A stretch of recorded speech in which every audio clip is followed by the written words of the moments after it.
The North American Trade War, why it's happening and how it affects you. Every time you fill up your tank or you buy groceries, you're paying a hidden tax. And no, I'm not talking about inflation. I'm talking about the ongoing trade war between the United States, Mexico, and Canada.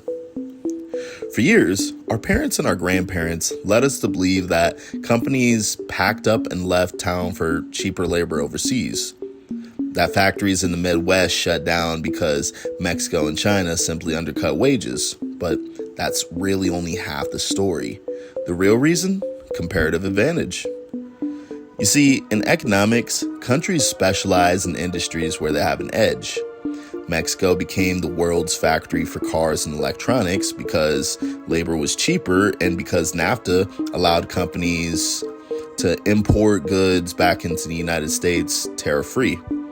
Canada locked in as its role as an energy giant and an agricultural exporter. In the United States, we focused on high-value industries such as tech, finance, and pharmaceuticals.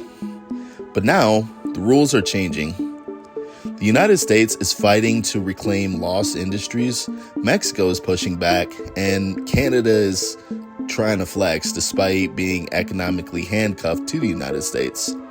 And all this is directly affecting how much you pay for everyday goods. So let's break this down. Number one, how the trade war started. It's just not about tariffs. Number two, who's winning and who's losing, where the jobs are really going.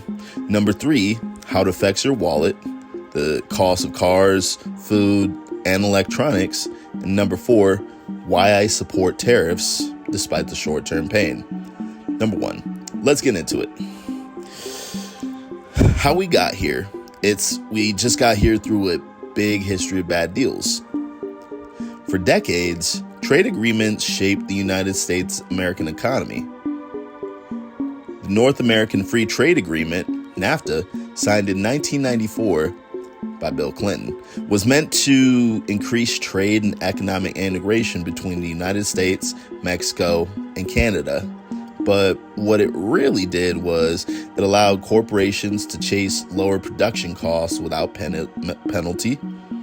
The United States manufacturing jobs collapsed as companies relocated for cheaper labor. I mean, that's literally what happened with KBI turned Delphi, turned New Departure.